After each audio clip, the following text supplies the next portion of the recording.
How Herod rebuilt the Second Temple, every detail uncovered. Imagine a flat platform carved out of a rocky hillside so large it could hold roughly 27 American football fields, built by hand almost 2,000 years ago. That terrace, the base for Herod's renovation of the Second Temple, measured roughly 480 meters by 300 meters, or approximately 1,575 feet by 984 feet. Today we will walk that platform with our minds, step into the mason's workshops and the priest's courts, and trace every major decision that turned a steep, irregular slope into one of the ancient world's most astonishing engineering achievements. Our map is archaeological evidence, the accounts of ancient historians, and the gospel and Jewish sources that preserve the ritual life centered on that site. Along the way, we'll define key terms: Soreg, Nicanor, Menorah, Yom Kippur, and keep clear when we are reporting fact and when we're summarizing a contested interpretation. The problem Herod inherited was simple and brutal.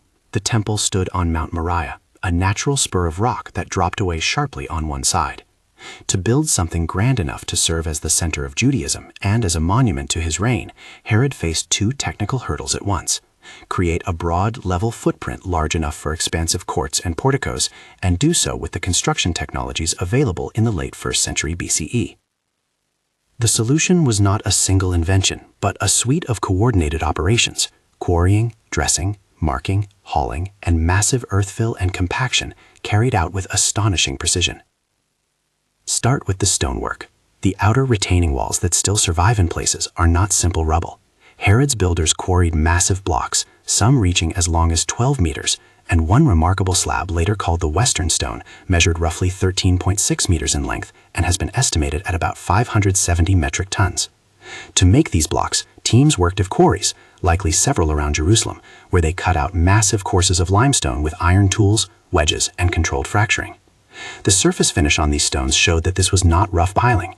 Each face was dressed, smoothed, and sometimes left with a distinct marginal draft, the raised border sawed around the face, so each block would match its neighbor with millimeter-level care. Marking systems were essential. Blocks show marks and cuts that indicate how they would be oriented in the wall and how they fit into adjacent stones. Ancient builders used simple but effective templates and chiseled indicators. These marks allowed teams at the quarry to dress a stone to near final dimensions before the heavy work of transport. The result, when a stone reached the wall, it required only minor adjustments to lock into place. Think of it as a giant three-dimensional jigsaw puzzle assembled without cranes or motorized lifts. Getting the stones from quarry to wall required ingenuity. Large rollers, wooden sledges lubricated with oil or water, and carefully graded ramps would have been used to lower or raise blocks between different elevations. Evidence of temporary timber frames and earthen ramps around ancient sites supports a staged approach. Cut the block, dress it, lift or slide it onto a sledge, and pull it along prepared roadways. For the largest slabs, levers and capstans, human-powered winches, could multiply force. The logistics read like planning for a modern heavy haul: teams of laborers, specialized crews for lifting and alignment, and a steady supply chain for wood, rope, and tools. But stone alone did not make a platform. Where the mountain fell away, Herod's engineers built a massive artificial terrace. Into the gaps they deposited layers of compacted fill: earth, gravel, smaller stones, and debris laid down in courses and tamped. This wasn't careless dumping. Archaeologists describe terraces built with successive layers, each consolidated to reduce settlement. In places, the fill was contained behind retaining walls of the dressed blocks we just described. In others, vaults and buttresses supported the load. The goal was a uniform, immovable surface, capable of bearing the weight of monumental colonnades, paved courtyards, and hundreds of thousands of pilgrims on festivals. When you picture the transformation, imagine the original hillside becoming a broad table, massive dressed stones forming nearly vertical outer faces, earth and rubble filling the interior like a giant artificial hill, and a finely paved top suitable for processions, markets, and sacred movement. The platform's precision is why parts of it have survived. These retaining stones were not temporary scaffolding, but the finished exterior of the terrace. If this account fascinates you and you want the fuller prophetic background, how some readings of Revelation and Daniel intersect with temple imagery, there's a separate in-depth video linked for that discussion. Watch it after this one. From the platform we move outward to the visible architecture that met pilgrims and residents, the grand colonnades and the royal portico. Herod lined the terrace with monumental porticos, rows of columns that framed the courts and sheltered processions. Some of these columns could reach roughly 15 meters in height, or 49.2 feet. Imagine a column taller than a 3-story building, supporting roofs under which crowds could gather, merchants could set up stalls, and teachers could address the faithful. These colonnades were not decorative alone, they regulated movement. On festival days, the porticos channeled pilgrims towards entrances, creating routes that prevented dangerous congestion and allowed officials to monitor flows. Paving stones and thresholds smoothed these channels. Pilgrims moved from the outer city into the Court of the Gentiles, the largest and most public zone of the complex. The Court of the Gentiles, so named because it was where non-Jews could enter, served as a marketplace and meeting area. Archaeological and textual records emphasize the bustle, merchants selling sacrificial animals in readiness, money changers providing the required temple currency, and craftsmen trading goods. Within this space stood the Soreg, a low but decisive barrier. The Soreg functioned as a legal line. Beyond it, Roman law and Jewish law combined to forbid non-Jews from proceeding. Roman historians and rabbinic sources note that broken anagles over the Soreg were treated seriously because it enforced ritual boundaries. For clarity, the Soreg was not a decorative fence. It was the enforcement line between public commerce and the sanctity of the courts closer to the temple. Passing through the outer court brought pilgrims to the more regulated central sequence that architects and ritual law designed as concentric layers of access. The next major ring was the Court of the Women, an administrative and communal space. Despite the name, the Court of the Women was a mixed-use area where both men and women could perform certain rituals and where community announcements were made.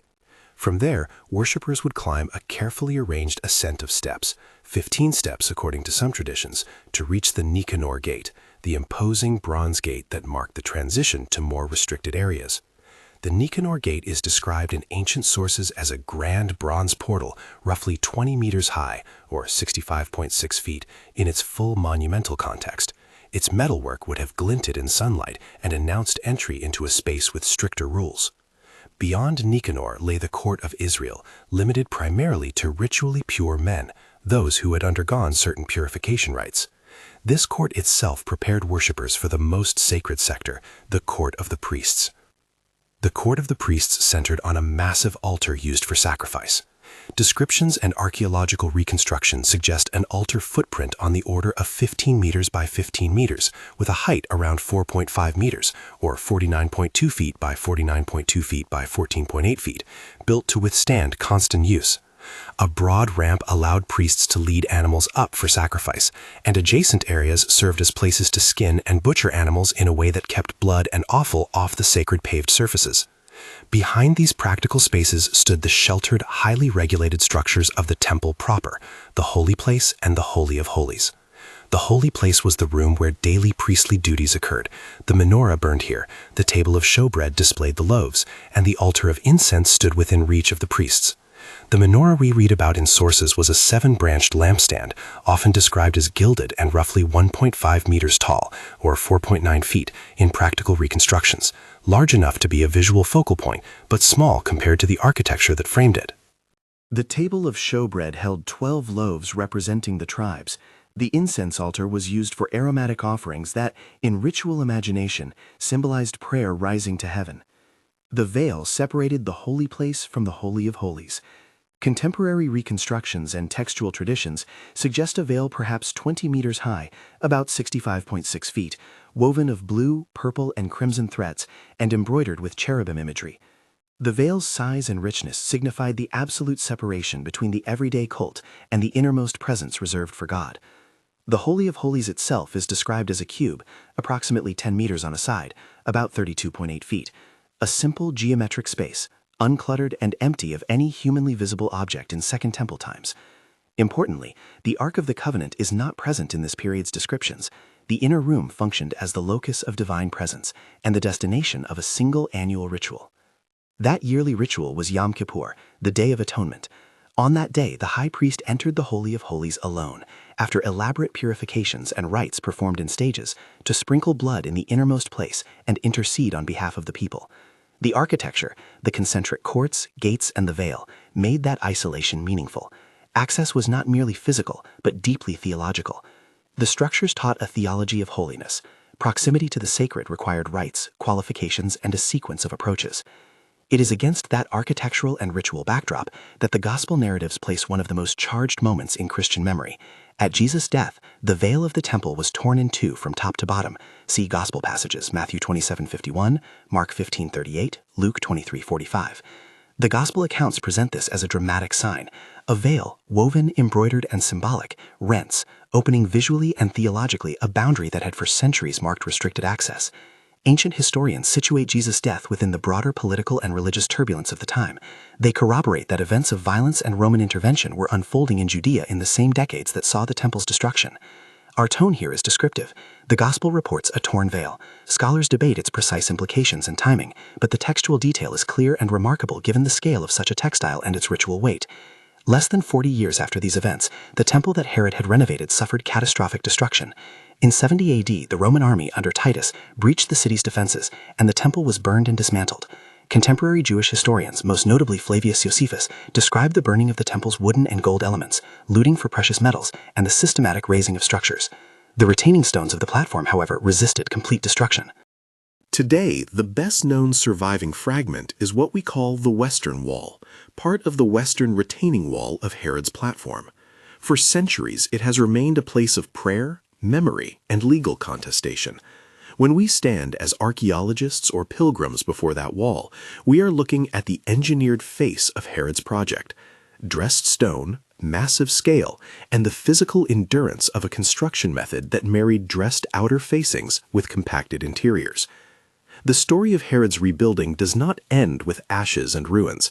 It echoes forward into texts and debates that continue to this day. Scriptural passages in Daniel, prophetic sayings of Jesus, for example in the synoptic accounts of an eschatological future, and the apocalyptic visions of Revelation contain imagery that many readers associate with temple themes: sacred space, offerings, holy precincts. Some scholars and religious communities interpret these texts as pointing to a literal future temple. Others read them symbolically or as referring to earlier historical realities. The range of interpretation is wide. Responsible narration must note that prophetic texts are contested. Where one tradition sees a blueprint for a restored cultic center, another reads metaphor, spiritual renewal, or a non-temple-centric consummation. In our own era, the temple's memory continues to drive concrete activity. There are groups that prepare objects for ritual use and train participants for priestly roles. Archaeological reconstructions, ritual workshops, and scholarly projects all converge around the question: if a temple were to be reconstituted, how would the ancient practices be understood and performed? Reporting this is not endorsement, it is a fact. There are modern organizations that take the material culture of the temple seriously and engage in practical preparations. These projects raise legal, political, and religious questions, and scholars debate their implications openly. What endures most vividly from Herod's work is the combination of monumental scale and careful detail. Massive stones, some the size of houses, were dressed and fitted with accuracy. Loads of fill were tamped and stabilized. Colonnades and gates were measured to guide human bodies and ritual behavior. The architecture itself became a kind of teaching: who may approach, when, and by what rites. At the center, the empty cube of the Holy of Holies and the single annual Yom Kippur ritual testified that a divine human encounter was not a casual matter. It was structured, costly, and mediated. To sum up, Herod's rebuilding was not only a royal vanity project, it was an engineered solution to geological and religious demands. The platform of roughly 480 meters by 300 meters, roughly 1,575 feet by 984 feet, transformed a slope into a level terrace, using dressed stone facings, some blocks up to 12 meters, roughly 39.4 feet, and at least one extraordinary slab of roughly 13.6 meters, roughly 44.6 feet, and about 570 metric tons, roughly 26 million pounds, and carefully compacted fills behind those facings. Above that terrace rose monumental porticos and a sequence of courts: Court of the Gentiles, Court of the Women, Nicanor Gate, Court of Israel, Court of Priests, each enforcing, in stone and ritual, the boundaries of sacred access. Inside the sanctuary, the menorah, table, and incense altar stood against the splendor of gold and embroidered veils. Beyond the veil, a cubic inner room reserved for the high priest's once-a-year entry. the tearing of that veil in Gospel accounts, and the later destruction by Roman forces in 70 AD close one chapter. Yet fascination with the temple's form and meaning remains alive, now refracted through archaeology, liturgy, and ongoing debate about prophecy and future possibility. Before we close, a practical note for viewers. When we list dimensions or verse references, you'll see brief on-screen text for the key figures and citations, so you can check sources. Measurements like 480 meters or 1575 feet, and references like Matthew 27:51 will appear in the lower corner as we go. Herod's masterpiece asks questions that are both technical and theological. How did human craft solve a monumental problem? And what do the buildings we shape teach us about holiness and access? The stones teach one lesson: engineering can last. The rituals teach another: access to the sacred has been tightly governed, symbolically enforced in cloth and thresholds. The historical arc from construction to destruction and to contested futures reminds us that sacred architecture sits at the intersection of faith, power, and politics. If this exploration stirred you, subscribe for more deep dives into temple history, archaeology, and their theological reverberations. Check the playlist on temple history and prophecy to continue. There you'll find the extended discussion of Revelation and Daniel that connects some of these architectural details to later apocalyptic imagery. Leave a comment with what surprised you most: the scale, the engineering, the ritual, or the way a single torn veil can echo across centuries. Thank you for walking this terrace with me. We've stood where masons measured, priests purified, and pilgrims queued. And in those stones and stories, we find a vivid record of human ingenuity and religious imagination.